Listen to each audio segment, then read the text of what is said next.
उपस्थित पत्रकार मित्र, विधिमंडळाचं हिवाळी अधिवेशन उद्यापासून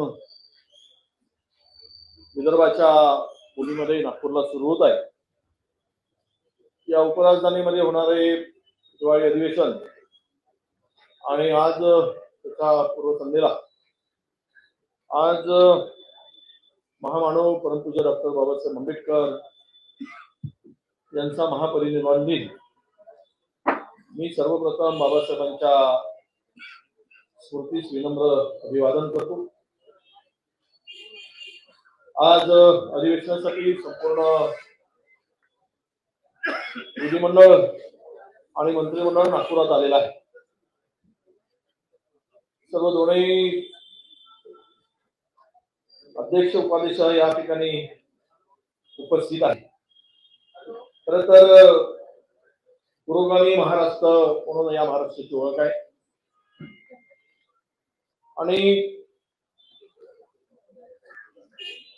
महाराष्ट्रामध्ये पक्ष फोडून 3 वेगवेगळ्या दिशेचं सरकार या महाराष्ट्रामध्ये सत्तेमध्ये आलेलं आहे। पुरोगामी महाराष्ट्रामध्ये सर्वात जास्त दंगली कुठे झाल्या असतील तर त्या महाराष्ट्रामध्ये झाल्या आणि 2022 मध्ये दंगलीच्या तब्बल 8218 प्रकरणाची नोंद महाराष्ट्रामध्ये झालेली आहे। ही त्या वर्षातील सर्वाधिक नोंद असल्याची माहिती केंद्रीय गृहमंत्रालयाची माहिती आहे। महायुती सरकार आल्यानंतर राज्यात काय वाढलं असेल तर दंगली आणि बलात्कारांच्या घटनांमध्ये प्रचंड वाढ झाल्याची आपल्या सगळ्यांना लक्षात येईल। आता तर नागपूरमध्ये ज्या उपराजधानीमध्ये हे अधिवेशन होते आहे, या उपराजधानीमध्ये कायदा सुव्यवस्थेचा संपूर्ण बट्ट्याबोळ झालेला आहे। ही संत्रा नगरी म्हणून नागपूरची ओळख होती, आता नागपूरची ओळख हळूहळू चोरांची नगरी म्हणून म्हणावं काय अशा प्रकारची स्थिती राज्यामध्ये या नागपूर शहरामध्ये सुरू आहे। दररोज साधारणतः 112 घरफोड्यांच्या घटना विदर्भासह नागपूरमध्ये होत आहे। याचाच अर्थ या राज्याची हे सरकार सत्तेवर आल्यापासून राज्यामध्ये शांतता भंग मोठ्या प्रमाणात होत आहे असं एकूण दिसतंय। जर महाराष्ट्राची ही ओळख असेल तर मग राज्यात गुंतवणूक कशी येईल? ज्या राज्यामध्ये दंगलीचं राज्य, ज्या राज्यामध्ये चोरांचं राज्य, ज्या राज्यामध्ये सर्वाधिक शेतकऱ्यांच्या आत्महत्यांचं राज्य, ज्या राज्यामध्ये समाजामध्ये धर्मामध्ये तेढ निर्माण करणारं राज्य म्हणून जर या राज्याची ओळख सत्ताधारी निर्माण करत असतील तर त्याचा निश्चितपणे गुंतवणुकीवर मोठा परिणाम झालेला आहे आणि होत आहे, हे इथे खेदानं सांगावं लागेल। खरं तर महाराष्ट्रामध्ये सर्वाधिक आत्महत्या शेतकऱ्यांच्या ही माहिती आताच एनसीआरबीच्या अहवालातून आपल्या सगळ्यांना समोर आलेली आहे। गरिबी बेरोजगारीमुळे जगणं आता या राज्यामध्ये कठीण झालं आहे आणि त्यामुळे हे आत्महत्या केल्याचं अहवालात स्पष्टपणे नोंद केली आहे आणि म्हटलेलं आहे। महाराष्ट्रात एका वर्षामध्ये 22,746 आत्महत्या झाल्याची नोंद या अहवालामध्ये पाहायला मिळते आहे। कर्जबाजारीपणा असेल त्या विळख्यात अडकून आणि दिवाळखोरीमुळे आत्महत्या करण्याच्या प्रमाणात संख्येमध्ये ही वाढ होताना दिसते आहे। शेती क्षेत्रामध्ये तर दर 1 तासाला एकापेक्षा जास्त शेतकरी आणि शेतमजूर आत्महत्या करतायत, हे याला आपल्या सगळ्यांच्या लक्षात आलं असेल। एनसीआरबी आकडेवारीनुसार 2022 वर्षात राज्यात सगळ्यात जास्त आणि नागपूरचं 2503 चोरीच्या घटना घडल्या। नॅशनल क्राईम रेकॉर्ड ब्युरोच्या अहवालात खुनाच्या घटनेत महाराष्ट्र 3रा नंबर, बलात्कारात 4था नंबर आणि सायबर गुन्ह्यामध्ये महाराष्ट्राचा 4था क्रमांक आहे। आणि हे सर्व आपण बघत असताना या राज्यामध्ये अवकाळी पावसाने, अवेळी पाऊस, दुष्काळ गेल्या 4 वर्षापासून शेतकरी सातत्यानं या परिस्थितीची झुंजतोय. शेतकऱ्यांच्या डोळ्यामध्ये आता अश्रू आहे, कारण सोयाबीनचं पीक गेलं, कापसाचं पीक गेलं, विदर्भातील धान आणि संत्रा या पिकावर या अवकाळी पावसाने शेतकऱ्याचं कंबरडं मोडलेलं आहे आणि शेतकरी चिंतेत आहे. 2022च्या दुष्काळातील पैसे अद्याप शेतकऱ्याला मिळालेले नाहीत आणि शेतकरी सन्मान योजनेचा निर्णय महाविकास आघाडीने घेतलेला होता. तो सुद्धा 50,000 रुपयाचा निधी मदत शेतकऱ्याच्या पदरात अद्यापही पडलेली नाही आणि यामुळेच महाराष्ट्रातील शेतकरी उद्ध्वस्त होताना यांना मात्र शासन आपल्या दारी ही मोठा इव्हेंट करण्यामध्ये सरकार आपल्याला दिसतो आहे. बीडमध्ये सर्वाधिक शेतकऱ्यांच्या आत्महत्या, सर्वात मोठ्या प्रमाणात दुष्काळ आणि टंचाई आणि अवकाळी पावसामुळे मराठवाड्यात आणि विदर्भात शेतकऱ्यांचे कंबरडं मोडलं असताना करोडो रुपये शासनाच्या तिजोरीतून खर्च करून इकडे सरकार जाऊन शासन आपल्या दारी म्हणून डंका वाजवण्याचं काम करत आहे, डंका पिटण्याचं काम करत आहे. म्हणजे त्यांना शेतकऱ्याची चिंता नाही, तर त्या ठिकाणी जो इव्हेंट केला गेला, जेवढे मोठ्या प्रमाणात बॅनर, होल्डी, फटाके, हार, तुरे लावले, थोडी लाच तरी किमान सरकारला या संदर्भात असायला हवी होती. पण दुर्दैवानं शेतकऱ्याप्रती या सरकारला कुठलीही कणव नाही, शेतकऱ्याप्रती जिव्हाळा नाही, हे आता या ठिकाणी दिसून आलेलं आहे. आपल्याला सगळ्यांना सांगताना या राज्यामध्ये अनेक विषय मोठ्या प्रमाणात निर्माण झालेले आहेत आणि म्हणून आपल्याला या ठिकाणी सांगताना 2-3 गोष्टी अत्यंत महत्वाच्या आपण लक्षात आणल्या पाहिजे. आपल्या लक्षात आणून देतोय आणि एक तर हा कालावधी इतका कमी आहे अधिवेशनाचा, प्रश्न खूप मोठे आहेत, अनेक प्रश्न आहेत, आरोग्य यंत्रणा कोलमडते आहे, शेतकरी सरकारच्या मदतीसाठी नजरा लावून बसलेला आहे, या राज्यातील कायदा सुव्यवस्थेचे दिनवडे निघाले आहेत, भ्रष्टाचाराने या राज्यामध्ये कहर केलेला आहे, शासनाची तिजोरीची खुलेआम लूट केली जात आहे आणि अशा स्थितीमध्ये या प्रश्नावर चर्चाच होऊ नये म्हणून आमची आग्रही मागणी होती की हे अधिवेशन किमान 15 दिवस कामकाजाचे असावे. पण त्यातूनही या सरकारने पळ काढलं, याला चर्चा करायची नाही असं मला त्या ठिकाणी एकूण कामकाजाच्या दिवसावरून दिसतंय. आम्ही मागणी सुद्धा त्या पद्धतीने केली होती. मी या सगळ्यामध्ये दुष्काळ आणि टंचाईची स्थिती, अवकाळीचं संकट आणि दुष्काळ जाहीर करण्यामध्ये झालेली दिरंगाई आणि तोंड पाहून मंत्र्यांचे आणि सत्ताधाऱ्यांच्या तालुक्यांना दुष्काळ घोषित करणं आणि इतरांच्या मतदारसंघाकडे टंचाई घोषित करताना दुर्लक्ष करणं हे शासनाचं अपयश आहे असं मी मानतो. 1000 पहिल्यांदा 40 तालुके दुष्काळग्रस्त घोषित केले, त्यानंतर त्यांना SDRF NDRF कडून मदत मिळेल, परंतु 1000 नंतरचे मंडळ जी घोषित केली त्यामध्ये सरकारने हात वर केलेले आहे. केवळ थातूर मातूर उपाययोजना आणि मदत त्या ठिकाणी GR करताना केली, त्यांना कुठली मदत मिळेल SDRF ची NDRF ची ते मिळू शकणारच नाही, कारण शासनाचा तसा अहवाल केंद्र सरकारकडे गेलेला नाही, उपसमितीची बैठक झालेली नाही. त्यामुळे या सरकारकडून आता शेतकऱ्यांना जे 1000 मंडळ आहेत त्यांना काही मदत मिळू शकणार नाही अशी अवस्था निर्माण झाली. मुख्यत्वे सांगायचं झालं तर आपल्या पुढे हे सर्व पीक जात असताना, सर्व पीक उद्ध्वस्त होत असताना काय उपाययोजना, तर केवळ महसुलात सूट, रोजगार हमीच्या कामामध्ये थोड्या निकषात सूट, 33% वीज बिलात सूट आणि पीक कर्जाचं पुनर्गठन, अशा थातूर मातूर गोष्टी सरकारने करून शेतकऱ्याचं तोंडाला पाणी पुसण्याचं काम केलं. शेतकरी उद्ध्वस्त होत असताना, दुष्काळ घोषित करत असताना त्यामध्ये शब्दाचा खेळखंडोबा करून दुष्काळ सदृश्य परिस्थिती म्हणून दाखवली, दुष्काळ म्हणून दाखवले नाही, दुष्काळ सदृश्य स्थिती दाखवली आणि ते मंडळ घोषित केले. त्यामुळे शेतकऱ्यांना यातून काहीही मिळणार नाही.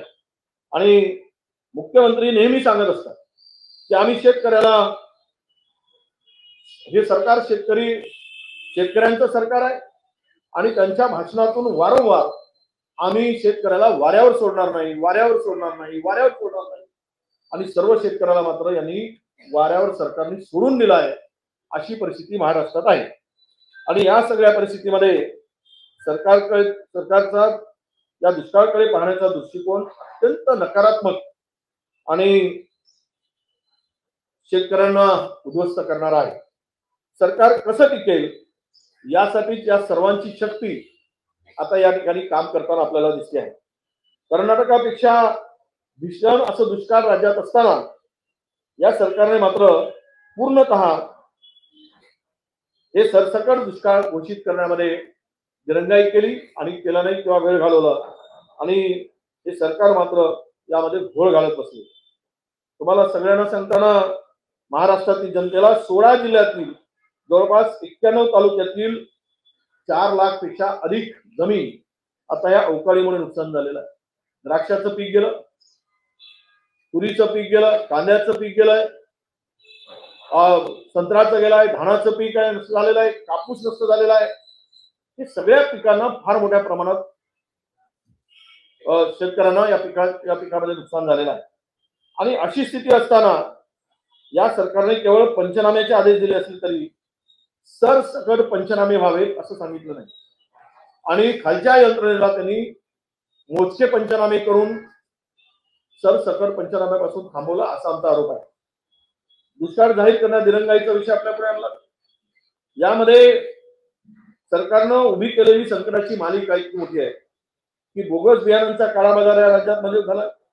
लक्ष्मी दर्शनासाठी छापा मारण्याचे नाटकही मध्यंतरी झाले. तो काही मंत्र्यांनी तो प्रयोग करून बघितला आणि त्यानंतर केंद्राच्या आयात निर्यात धोरणामुळे शेतकरी संकटात आला. केंद्राच्या शेतकरी विरोधी निर्यात धोरणामुळे कांदा निर्यात लांबली, संत्रा निर्यात लांबली, तांदूळ निर्यात थांबली, कारण तांदळावर सुद्धा 20% निर्यात लावला गेला.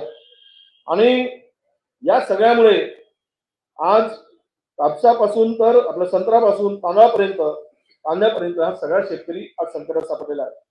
उत्पादन खर्चाच्या 1.5 पट उत्पन्न शेतकऱ्यांना मिळेल अशी घोषणा केंद्र सरकारने दिली होती आणि आज मात्र सोयाबीन आणि कापूस हमी भावापेक्षाही कमी दरात विकलं जात आहे. 65% जिनिंग महाराष्ट्रातील बंद आहे आणि त्या जिनिंगसाठी कापूस नाही, कारण एक तर त्या कापूस उत्पादक शेतकऱ्यांना उत्पन्न मिळालं नाही आणि मिळालं तिथे त्यांना भाव मिळत नाही आहे. अत्यंत कमी भाव या सर्व शेतकऱ्यांना मिळतोय. शेतकऱ्यांच्या आत्महत्येसंदर्भात यापुढेच आपण सांगितलं आहे की आम्ही शेतकरी आत्महत्या मुक्त महाराष्ट्र करू अशी घोषणा या सरकारने आणि मुख्यमंत्र्यांनी केली होती. पण या आता दुर्दैवानं सांगावं लागतं, खेदानं म्हणावं लागतं की याच काळात सर्वाधिक शेतकऱ्यांनी शेतकरी विरोधी धोरणामुळे आत्महत्या केल्याचं महाराष्ट्र बघतोय. आणि म्हणूनच देशातील एकूण शेतकरी कुटुंबापैकी आज 43.42 दशलक्ष म्हणजे 48.6% शेतकरी कुटुंबावर कर्जाचा डोंगर उभा झालेला आहे. राज्यातही लाखो शेतकरी कर्जाच्या बोजाखाली अडकलेला आहे. चालू हंगामापर्यंत घेतलेल्या संपूर्ण कर्जाची सरकारने आता कर्जमाफी करावी अशी मागणी आम्ही नक्कीच करणार आहोत. त्याशिवाय हा शेतकरी उभा राहू शकणार नाही. हे सरकार म्हणजे खरं म्हणजे कटपुतळी सरकार आहे. त्याचं कारण असं आहे की या हाताला दोऱ्या बांधून बाहुल्या नाचवला जातात, तसा याप्रमाणे दिल्ली दरवाजातून जसे हातवारे होतात तसेच हे सरकार हलत असतं आणि दोर त्यांच्या हातात आहे आणि या बाहुल्या त्याप्रमाणे नाचत असतात असं महाराष्ट्र गेल्या वर्षभरापासून बघतोय.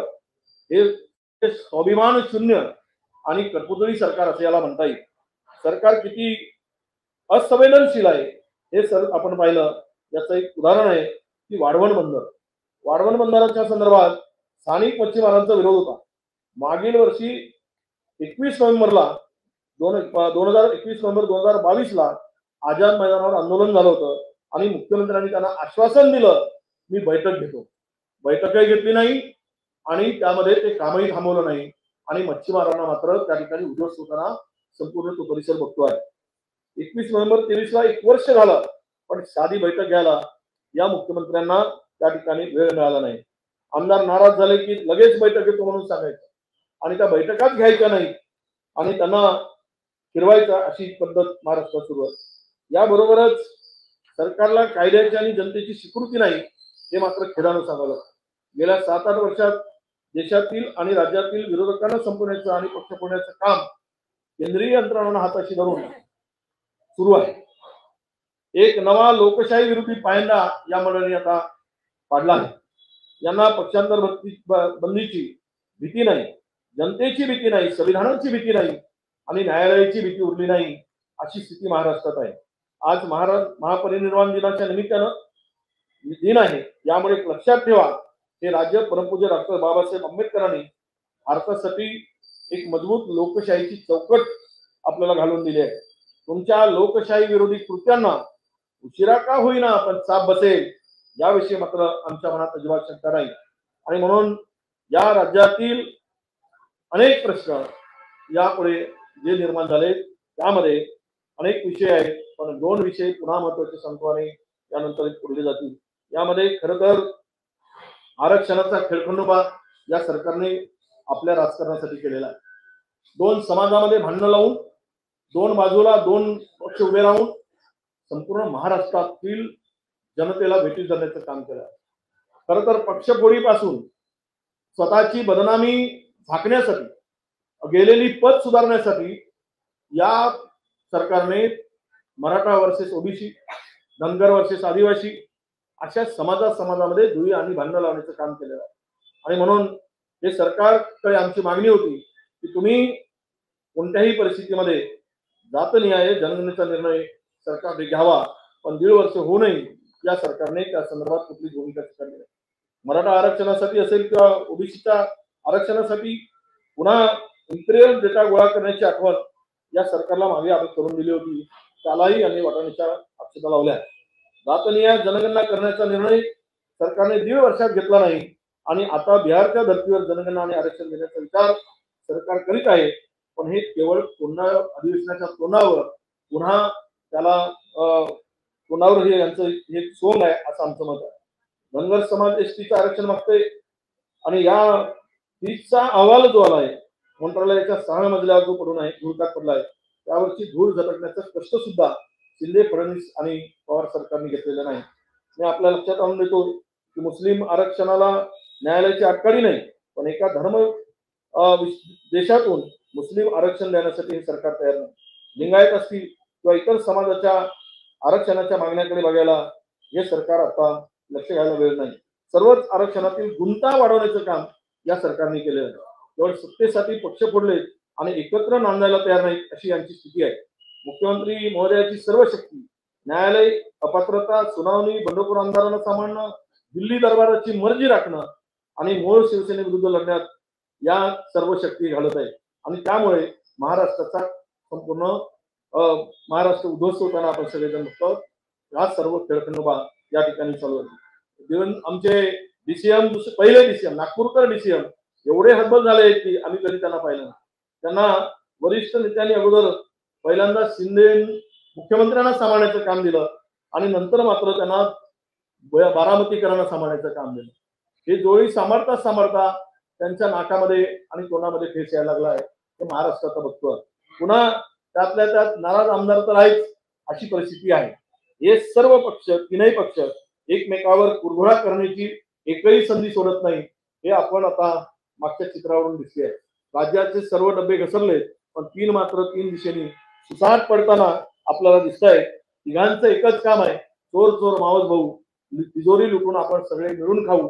एकच काम राज्यामध्ये आता महाराष्ट्र उघड्या डोळ्यांनी बघताना आपल्या सगळ्यांना दिसतो आहे. म्हणूनच मंत्रिमंडळ विस्ताराची असेल ती सुद्धा ताकद या 3 नेत्यामध्ये नाही. केवळ टाइम पास करून त्या वेळ देऊन आमदारांना खुश करण्यासाठी एक टाइमपास करण्याचं काम सुरू झालंय. तिथं शेवटचं हे की राज्यामध्ये अनेक विषय आहेत. त्यातले विषय कोण सुरक्षित आहे या देशामध्ये, या राज्यामध्ये मत स्वातंत्र्य आहे का? विश्वंभर चौधरी नावाच्या आमचे त्यांनी एक निर्भय म्हणून नावाचं एक चॅनल सभा घेत असताना राजकीय पक्षाचा माणूस जाऊन त्यांची सभा उधळून लावतो, हे या ठिकाणी खेदानं म्हणावं लागतं. त्याबरोबरच या ठिकाणी आमचे इथे देशमुख साहेब आहेत, त्यांनी 2012 पासून राज्यामध्ये गुटखाबंदी केली. गुटखाबंदीने केली गुटखाबंदी, परंतु त्या आता राज्यामध्ये सर्रास मोठ्या प्रमाणामध्ये गुटखा आणि ड्रग्स विक्रीचा व्यवसाय जोरात सुरू आहे. आरोपीचे नाव एफआयआर मध्ये येतात आणि आरोपी दोनही बाजूला 2 पिस्तूल लावून ते गुटखा फिरतात.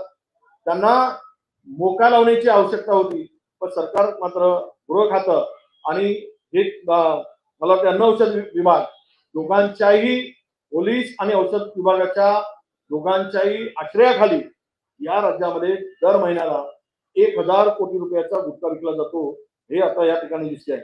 गुटखा विक्रीमध्ये हे राज्य आता आघाडीवर झालेलं आहे. आपल्या शेजारी राज्यातून कर्नाटक, गुजरात आणि नागपूर सुद्धा हे गुटखा निर्मितीचा कारखाने या ठिकाणी आहेत, अशी माहिती आपल्या सगळ्यांच्या पुढे आहे. यामध्ये मी एवढंच सांगेल की आज चहा पाण्याचं निमंत्रण मिळालं, परंतु एकूणच राज्यातील परिस्थिती, ही सर्व परिस्थिती बघता, शेतकरीच्या डोळ्यातील अश्रू बघता, हा जर चहापान टाळला असता तर उचित झालं असतं. हे इव्हेंट टाळले असते तर उचित झालं असतं. किमान त्या शेतकऱ्याप्रती तुमच्या संवेदना शिल्लक आहेत हे महाराष्ट्र जनतेला बघता आलं असतं. युवा बेरोजगारांच्या डोळ्यात अश्रू आहे. 100 मोर्चे या अधिवेशनावर येत आहेत. म्हणजे प्रश्न किती मोठे उभे आहेत. 2-2 किलोमीटरच्या लाईन मंत्रालयाच्या पुढे लागले जातात आणि लोक आपले प्रश्न घेऊन तासन तास तिथे ताटकळत उभे असतात आणि एकीकडे शासन आपल्या दारी म्हणून आपली स्वतःची पाठ ठोकून घेत आहे. म्हणजेच जनतेचे प्रश्न सुटत नाही म्हणून लोक मंत्रालयापर्यंत जातात. हे अशा अनेक प्रश्नांमुळे महाराष्ट्र आता उद्ध्वस्त होताना आपल्याला दिसतो आहे.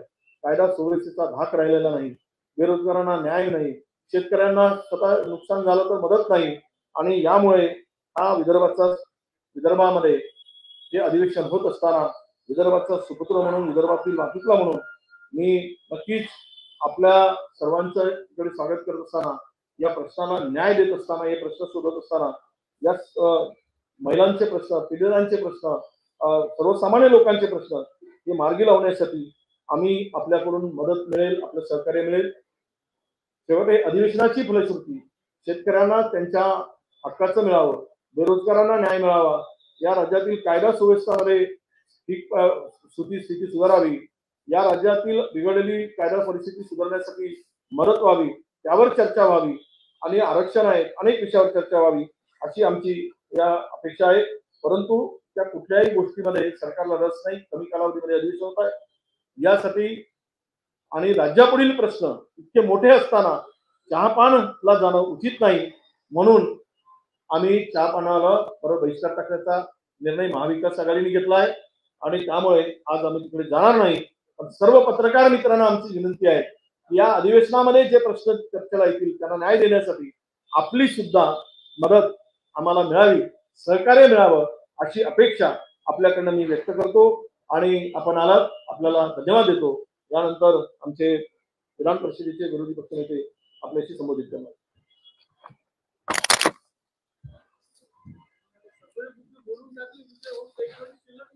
काय आहे नका काळजी करू. खूप आहे, अर्धेच बोललो, अर्धे आहेत. मुद्दे अजून या सरकारला मुद्दे सांगता आम्ही कमी करू इतके मुद्दे आमच्याकडे आहेत. कारण सरकारने एवढे निर्माण करून दिलेले. आता वडेट्टीवार साहेबांनी सगळी चहापानावर बहिष्काराची भूमिका सांगितलेली आहे. शेतकऱ्यांचा मुद्दा आहे, गारपिटीचा मुद्दा आहे, दुष्काळाचा पण मुद्दा आहे. आणखी आणेवारी जाहीर होत असताना सुद्धा दुष्काळ फक्त 40 तालुक्यात जाहीर झालेला आहे. 40 तालुके महाराष्ट्रात. मला वाटतं महाराष्ट्रात याची संख्या, दुष्काळग्रस्त तालुक्याची संख्या मोठी आहे. राजकीय हेतून प्रेरित होऊन बरेच तालुके दुष्काळ जाहीर झाले. कारण याची दुष्काळ जाहीर करण्याची जी पद्धती सदर आणेवारी असेल आणि आता अंतिम आणेवारी असेल, या सगळ्या आणेवारीतून महाराष्ट्रात दुष्काळ जाहीर झाला पाहिजे. सगळ्या तालुक्यात ही भूमिका आमची महाविकास आघाडीची राहणार आहे. हे सगळं होत असताना आरोग्य विभागाचा एक महत्वाचा मुद्दा आहे. मागच्या 2 महिन्यापूर्वी या महाराष्ट्रात नागपूर असेल, संभाजीनगर असेल, नांदेड असेल, कोल्हापूर असेल, ठाणे असेल, ठाण्याचं कळवा असेल, या सगळ्या हॉस्पिटलमध्ये ज्या पद्धतीनं मृत्यू झाले मोठ्या प्रमाणावर, फक्त महाराष्ट्रात असे मृत्यू कधीही झालेले नव्हते. औषध खरेदी झालेली नाही कोणत्याही प्रकारे. हाफकिनद्वारे संस्थेच्या द्वारे कोणतेही औषध खरेदी झाली नाही. नवीन जे मंडळ स्थापन केलं सरकारने, याच्यामुळे सुद्धा 1 रुपया सुद्धा औषध खरेदी आतापर्यंत झालेली नाही. जे सरकारच्या वतीनं त्या वैद्यकीय महाविद्यालयाला 30%, आता त्याची 40% मर्यादा केलेली आहे. डीपीसीच्या माध्यमातून जेवढा निधी असतो तेवढ्यातूनच औषध खरेदी झाली, ही काही जनतेला पुरेशी नाही. हा एक मुद्दा याच्यातला. आणि दुसरा मुद्दा, या खात्यामध्ये, आरोग्य खात्यामध्ये एवढा भ्रष्टाचार बोकाळलेला आहे की चांगले चांगले अधिकारी साईड पोस्टला बसलेले आणि भ्रष्टाचारी अधिकारी मुख्य जागेवर येऊन ठेवलेले आहेत. आजच या संदर्भात निश्चित अधिवेशनाची भूमिका होईल. ज्या पद्धतीनं आरोग्य विभागात भ्रष्टाचार माजलेला आहे, चांगल्या अधिकाऱ्यावर अन्याय केलेले जातोय आणि जे अधिकारी कामाचे नाही, जे अधिकारी काम चुकार पण भ्रष्टाचारी आहेत, अशा अधिकाऱ्यांना मुख्य जागा दिली जाते. या महाराष्ट्रात ड्रग्सचे कारखाने अधिकृतरित्या चालवले जातात की काय, अशा प्रकारची स्थिती आहे. सगळ्यात आधी ड्रग्ज सापडलं नाशिकमध्ये. नाशिकच्या ड्रग्सच्या फॅक्टरीवर कारवाई केली मुंबई पोलिसांनी.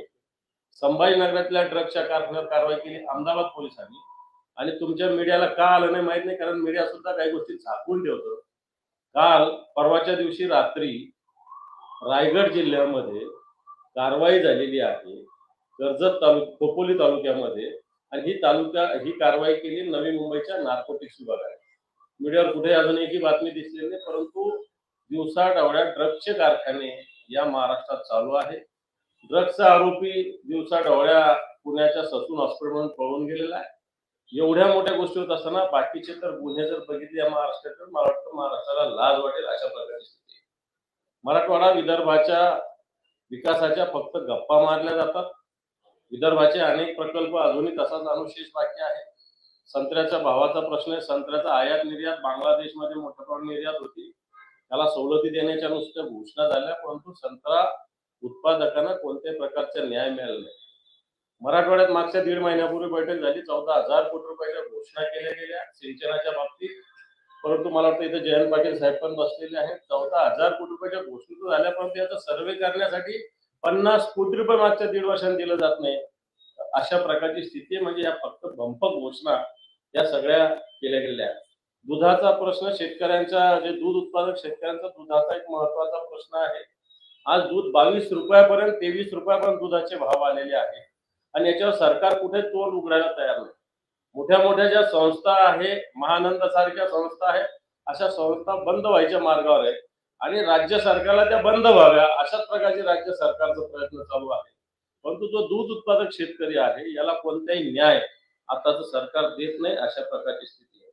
शेतकऱ्यांच्या सगळ्या स्थितीविषयी वडेट्टीवार साहेब बोलले, परंतु विमा अग्रिम विमा मिळायला पाहिजे होता 25%. सुरुवातीला दुष्काळ स्थितीमध्ये राज्याच्या मंत्र्यांनी, मुख्यमंत्र्यांनी आणि कृषी मंत्र्यांनी मोठी घोषणा केली की दिवाळी गोड होईल, परंतु अग्रिम विमा सुद्धा अजून मिळाला नाही. आणि याच्यात काय दुष्काळ 13वा महिना आपण असं म्हणतो, त्या पद्धतीनं जी गारपीट आता झाली, या गारपिटीच्या नंतर अनेक ठिकाणी, ज्या जवळपास 16 जिल्ह्यामध्ये मोठ्या प्रमाणावर गारपीट झाली, या सगळ्या गारपिटीनंतर सरकारने अजूनही कित्येक ठिकाणी पंचनामे सुद्धा करण्याचे आदेश दिलेले नाही. अधिकारी हातावर हात घेऊन बसलेले काही ठिकाणी निश्चित होत आहेत, परंतु सरकारच्या नुसत्या घोषणा या सगळ्या चालू आहे. कांदा असेल, कापूस असेल, सोयाबीन असेल. कापूस अजून सुद्धा मागच्या वर्षीचा काही शेतकऱ्यांनी घरात ठेवलेला आहे, कारण एक वेळ कापसाचा भाव 12,000 पण गेला होता आणि या सरकारच्या काळात 6,200 रुपये पण खाली आलेला आहे. आणि या वर्षी तर कापसाचं सुद्धा आताचं पीक वाया जाणार अशी स्थिती आहे. परंतु कापूस, सोयाबीन, कांद्याला अनुदानाची घोषणा केली होती. अजूनही कांद्याचं अनुदान पूर्णपणे शेतकऱ्याला मिळाले. त्याच्यातच कांद्याच्या निर्यातीच्या बाबतीत केंद्राने जे धोरण जाहीर केलं, मला वाटतं ते शेतकऱ्यावर अन्याय करणार आहे. आणि म्हणून शेतकऱ्याची परिस्थिती या महाराष्ट्रातली आताच्या घडीला जर बघितली तर अतिशय विदारक आहे. सरकार मोठ्या मोठ्या इव्हेंट करण्यास, शासन आपल्या दारी म्हणतंय, शासन आपल्या दारी जाऊन करतंय काय, अशा प्रकारची स्थिती आहे. स्वतःचा प्रचार सरकारी खर्चानं करण्याची एक नवी पद्धत या सरकारनं सुरू केलेली आहे. हा महाराष्ट्र आत्महत्याग्रस्त शेतकऱ्यांना थांबवण्याचा एक प्रयत्न म्हणून आत्महत्या थांबवणारा महाराष्ट्र निर्माण करेल अशी घोषणा माननीय मुख्यमंत्र्यांनी केली होती. परंतु या महाराष्ट्रात विशेषतः विदर्भ आणि मराठवाड्यामध्ये आता आत्महत्या एवढ्या मोठ्या प्रमाणावर वाढलेल्या आहेत की त्या थांबता थांबत नाही अशा प्रकारची स्थिती आहे. आणि म्हणून या सगळ्या अधिवेशनामध्ये निश्चित महाविकास आघाडी आरक्षणाचा प्रश्न आहे, वेगवेगळे सरकारमधलेच मंत्री. आता मला असं वाटतं तुम्हाला अधिवेशन कोणत्या प्रश्नावर चालेल इथले सगळे बोर्ड बघून घ्या तुम्ही. ज्या पद्धतीनं वेगवेगळ्या पद्धतीनं सरकारमधल्याच मंत्र्यांची भूमिका आहे. मुख्यमंत्री एक निर्णय घेतात, त्याच सरकारमधले एक कॅबिनेट मंत्री वेगळ्या भूमिका घेतात. नेमकी सरकारची भूमिका काय? एक मंत्री एका बाजूने बोलतो, दुसऱ्या मंत्री दुसऱ्या बाजूने बोलतो. याचाच अर्थ मुख्यमंत्र्यांचा आपल्या कॅबिनेट मंत्र्यावर, आपल्या कॅबिनेटच्या निर्णयावर नियंत्रण राहिलं नाही. मुख्यमंत्री स्वतःची सत्ता, स्वतःची खुर्ची वाचवण्यात मशगूल आहे, अशा प्रकारची स्थिती आहे. आपण अशा प्रकारे जनतेवर अन्याय करणाऱ्या, शेतकऱ्यावर अन्याय करणाऱ्या, माता भगिनीवरच्या गुन्ह्यामध्ये सुद्धा या महाराष्ट्रात देशातली सगळ्यात मोठी स्थिती आहे, सगळ्यात जास्त गुन्हे. मग मर्डरचे असतील, महिलांवर अत्याचाराचे असतील, या सगळ्या जर बघितलं तर आजच कालच त्याचे आकडेवारी प्रसिद्ध झाले. आपण अशा सरकारबरोबर चहापान आम्ही का करायचं? शेतकऱ्यावर अन्याय करणाऱ्या सरकारबरोबर चहापान का करायचं? माता भगिनीचं संरक्षण न करणाऱ्या सरकारबरोबर आम्ही चहापान का करायचं? तरुणाईला ड्रगच्या विळख्यात अडकवणाऱ्या सरकारबरोबर आम्ही चहापान का करायचं? अशा प्रकारची भूमिका महाविकास आघाडीने घेतलेली आहे. आणि म्हणून सरकारच्या या चहापानावर बहिष्कार टाकण्याचा निर्णय आम्ही घेतलेला आहे.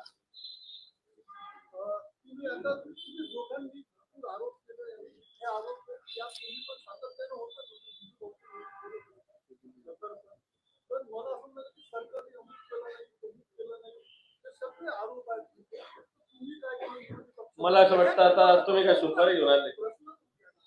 मला वाटतं आमची भूमिका ऐकून घ्या, आमची भूमिका ऐकून घ्या ना जरा. नाही, आम्ही काय केलं सगळं माहिती. आता तो विचारायची वेळ नाही. या आता चहापानावर बहिष्कार का टाकतो आम्ही भूमिका सांगितलेली आहे. तुम्हाला माझा प्रश्न आहे की ज्यावेळी राजकीय ताकद दाखवायची होती त्यावेळी सगळे एकत्र आले आणि वज्रमुख सभा घेण्यात आल्या. आता जे शेतकऱ्यांचा प्रश्न वारंवार उपस्थित होतो त्यावेळी कुठेतरी महाविकास आघाडी म्हणून एक कलेक्टिव्ह इनिशिएटिव्ह घ्यायचं होतं. यामध्ये फेल्युअर आलंय का? कारण राष्ट्रवादीने एक ट्रॅक्टर त्यांची यात्रा सुरू केली, तुम्ही काही ठिकाणी जाऊन गेल्याचं दिसतं, पण एक आघाडी म्हणून कलेक्टिव्हली काहीतरी इनिशिएट करायचं होतं हे दिसतं. नाही बघा, अवकाळी पाऊस आल्या अधिवेशनाला सुरुवात होते. काही भागामध्ये सर्व महाविकास आघाडीचे नेते त्या भागामध्ये फिरून आलो. आम्ही पण अनेक भागामध्ये फिरून आलो, जिल्ह्यात जाऊन पाहून आलो. ती परिस्थिती पाहिल्यानंतर सभागृहात म्हणायची असते अधिवेशन सुरू आहे, सरकारला ज्या विचारू, सरकारने ती मदत केली पाहिजे. महाविकास आघाडी म्हणून आम्ही आज एकत्र आहोत, तुम्हाला सगळ्यांना दिसते. ही वज्रमूठ सत्तेसाठी नाही, सत्तेतून सत्तेशी बेईमानी करून आणि पक्षाशी बेईमानी करून जे मिळवलं आहे त्याविरुद्ध ही वज्रमूठ होती. सत्ता ही महत्वाची नाहीये, महाराष्ट्रातील जनता आम्हाला महत्वाची आहे म्हणून वज्रमूठ होती. आपण या शेतकऱ्यांना प्रश्नासाठी या अधिवेशनात तुम्हाला दिसेल आम्ही काय म्हणणार आहोत. आणि या अधिवेशन संपल्यानंतर सरकार जर अपयशी ठरलं तर पुढची भूमिका काय आहे ती महाविकास आघाडी म्हणून. नाही, तुम्ही जे सांगितलं होतं 2 लाखाची कर्जमाफी याच अधिवेशनात, नागपूरच्याच अधिवेशनात महाविकास आघाडी सरकार आलं होतं त्यावेळेस केली. 2 लाखाची. ऐकून घ्या, महाविकास आघाडी सरकारनं प्रोत्साहन अनुदान द्यायची घोषणा केली, पण त्यावेळेस कोविडची स्थिती आली, काही प्रमाणात वाटप सुरू झालं होतं. या सरकारने सुद्धा ते देण्याची घोषणा केलेली होती. दिली का? तर नाही दिली. गारपीट, पूर, तोक्ते वादळ हे सगळं महाविकास आघाडी सरकारच्या काळात आलं. जाऊन विचारून घ्या, या सगळ्या लोकांना मदत या सरकारने केली. या सरकारमधले अनेक कॅबिनेट मंत्री इथं बसलेले, सगळी मदत वेळच्या वेळी पोहोचलेली. मागच्याच अधिवेशनात 4,000 कोटी रुपये सततच्या पावसाचे या सरकारने जाहीर झालेले. तुम्हीच विचारा आता सरकारला जाऊन की या 4,000 कोटी रुपये किती रुपये दिले? मोठ्या मुश्किलीने 700 कोटी रुपये आलेले आहेत. सरकारने घोषणा मोठी केली होती की एनडीआरएफच्या निकषापेक्षा दुपटीनं, एनडीआरएफच्या निकषा इतकी सुद्धा मदत अजून शेतकऱ्याला मिळालेली.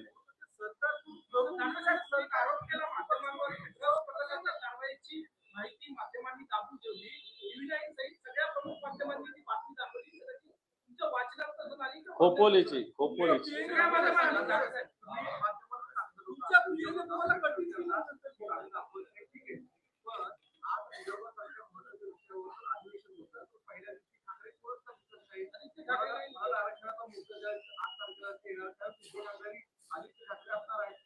असणार आहे ना, मग अधिवेशनात असते. कोण मी आहे ना त्या पक्षाचा, पक्षाची बैठक ही नेत्यांची बैठक नाही. मग तुम्ही नाही, हा विषयांतर उद्यापासून अधिवेशन आहे. उद्यापासून अधिवेशन आहे. आज आपण विरोधी पक्षांच्या कडून ही आजची पत्रकार परिषद आहे.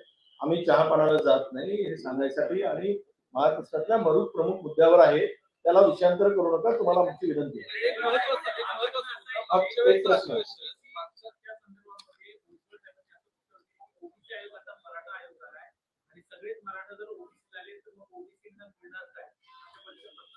नाही, हे ओबीसी मराठा हे दोनही आंदोलन जे राज्यात सुरू आहे ते सरकार सुरू आहे. सरकारने आत्ताची गेलेली पद जे पक्ष फोडून घालवली होती, पद गेली होती, ती पद त्याच्याकडून लक्ष दुसरीकडे वळवण्यासाठी हा केविलवाणा प्रयोग आहे. आणि म्हणून काही नेत्यांना त्या ठिकाणी प्रोजेक्ट करून ते विषय मांडून आपसात भांडण कसे लावले पाहिजे आणि महाराष्ट्रातील जनतेचं लक्ष मूलभूत प्रश्नाला बगल कशी देता येईल किंवा लक्ष जाऊ नये. या राज्यातील जो भ्रष्टाचारांनी कळस घातलाय, पुरण केलंय भारत, त्या प्रश्नाकडे लक्षच जाऊ नये ही भूमिका आहे. म्हणून यामध्ये दोन समाजाला, धर्मात आपल्या समाजाला झोंजवण्याचं काम सुरू आहे. केवळ कायद्यापेक्षा कोणी मोठं नाही. कायद्याच्या चौकटीत जो बसत असेल त्याला ते आरक्षण मिळालं पाहिजे, ही भूमिका आमच्या सर्वांची आहे. त्या पलीकडे जर काही होत असेल तर न्यायालय आहे, कुठे काय मागता येईल. पण सरकारमधील मंत्री जर भूमिका मांडत असतील तर यापूर्वी सुद्धा आम्ही भूमिका मांडलेली आहे की तुम्हाला सरकारमध्ये राहून ही भूमिका मांडता येणार, सरकारच्या बाहेर पडून भूमिका मांडावी.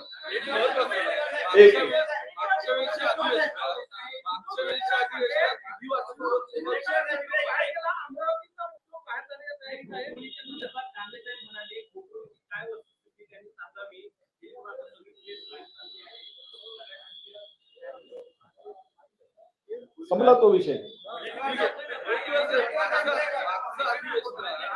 इकडे तुम्ही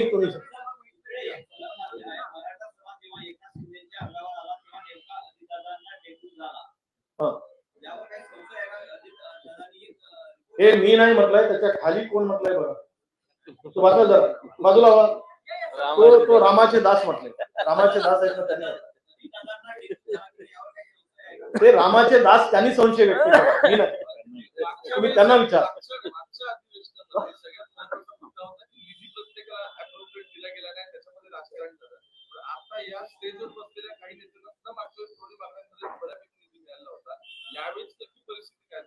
नाही, ते पुरवणी मागण्या बघूनच कळेल, ते वाईट उद्या कळेल, ते मानल्यावर.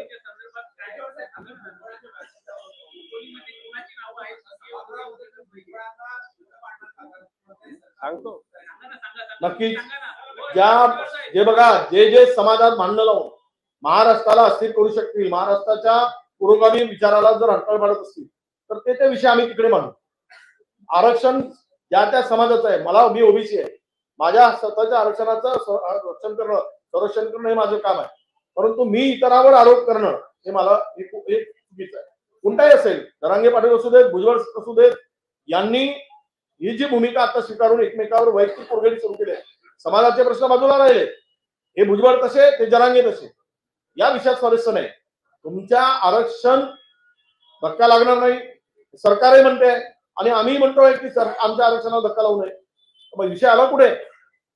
राहिला विषय जे काही दाखले बिकले द्यायचा जो काही विषय आहे तर सरकारने तिकडे मांडावं. 24 तारीख सरकारने मुदत दिली आहे. मराठा समाजाचा आरक्षणाचा विषय सरकार सोडवेल.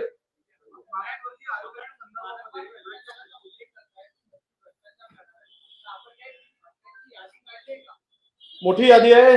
तुम्ही सगळंच आता पहिल्याच दिवशी ओपन करा म्हटलं तर कसं? जरा तिकडे एकाला अधिवेशन चालू आहे. अधिवेशन फक्त न करणाऱ्यांची यादी मोठी आहे, वाचून दाखवायला वेळ लागेल.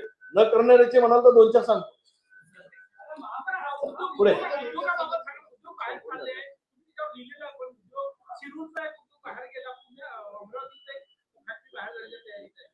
महाराष्ट्रातले अनेक उद्योग बाहेर गेले जात आहे. नागपूरचा उद्योग गेला सगळ्याला माहिती, 28,000 कोटीचा ज्ञानमधला लपून राहिलेला नाही. ऑक्सिजन गेलाय, मोठे मोठे उद्योग गेलेत. केंद्र सरकार म्हणते की आम्ही उद्योग केंद्राकडून उद्योग आणू, केंद्र सरकारने आम्हाला दिले असे सीएम म्हणतात. पण अजूनही नवीन उद्योगाचे कारण महाराष्ट्रामध्ये गुंतवणूक कमी होत आहे. महाराष्ट्राकडे उद्योग इन्व्हेस्टर पाठ फिरवत आहे. हे मुख्यमंत्री उपमुख्यमंत्र्यांनी स्वतःच कबूल केलेलं आहे. ही जी परिस्थिती निर्माण केली महाराष्ट्रात येणार कसे, त्यामुळे हा विषय होता. जे उद्योग गेले त्याची यादी त्याची माहिती आम्ही सरकारला विचारतो. ओके, लास्ट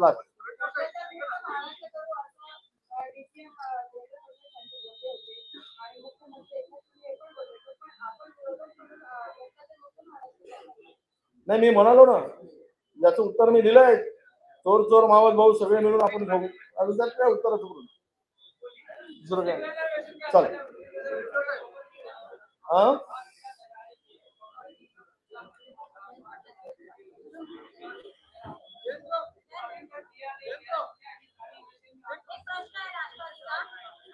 एक मिनिट, उनका है उनका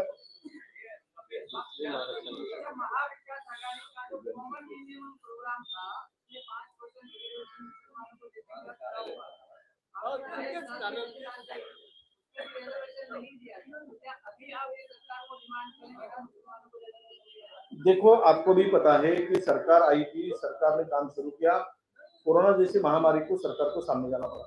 करीबन 20 महीना हम लोग इसे झेलते रहे, पूरा देश और पूरी दुनिया झेलते रही। उस वक्त कोई विषय कोई आरक्षण का था नहीं। अभी जो है ये कोई कोर्ट में कभी भी निर्णय था, अभी कोर्ट में कोई अभी है ही नहीं। कोर्ट ने कुछ को रोका तो नहीं है 5% देने के लिए, केवल ये एक समाज का द्वेष करके दे नहीं रहे। हमारी ये मांग जारी रहेगी।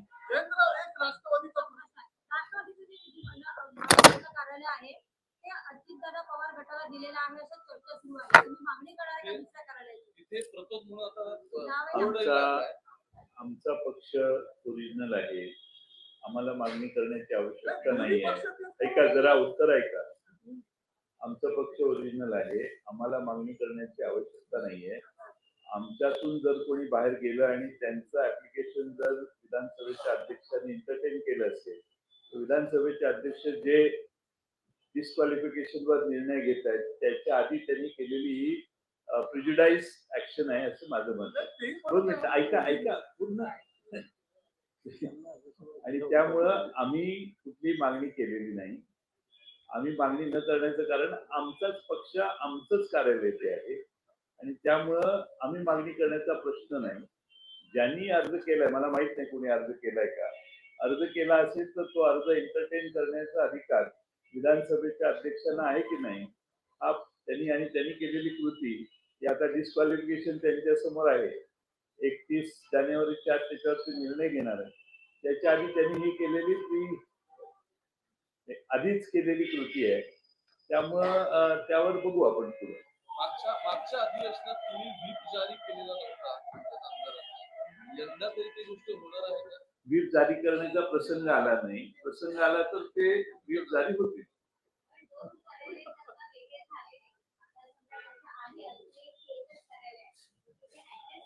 इलेक्शन कमिशन ऑफ इंडियाच्या समोर आमची भूमिका ही आहे की there is no dispute in the party. आमच्या वकिलांनी आमची बाजू मांडलेली आणि कारण ज्यांनी तिकडे इलेक्शन कमिशन कडे जाऊन आपली भूमिका मांडलेली आहे त्यांनी कधी पक्षविरोधी कोणतीही कृती पवार साहेबांच्या विरोधात अर्ज देणे किंवा असं कोणतेही काम यापूर्वी केलेलं नाही। त्यामुळे अचानक तिथे अर्ज केलेला आहे, त्याची सुनावणी तिथं चालू आहे। 8 तारीख आता अजून 1 तारीख पडलेली आहे, त्यामुळे बघू नाही, एवढी घाई करायची नाही।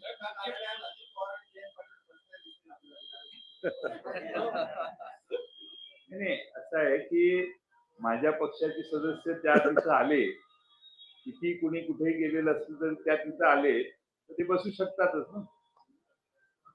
आम्ही असं मानतच नाही की आम्हाला सोडून कोणी गेलेलं आहे आजपर्यंत या क्षणी।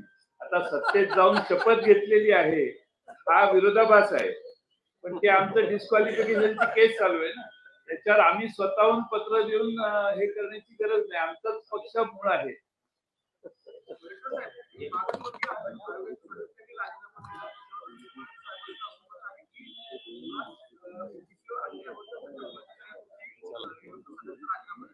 नाही, काय अन्याय वगैरे ते आम्ही आता पुढे सभागृहात मानू ना, बाहेर मानण्यापेक्षा जरा सरकारला विचारू।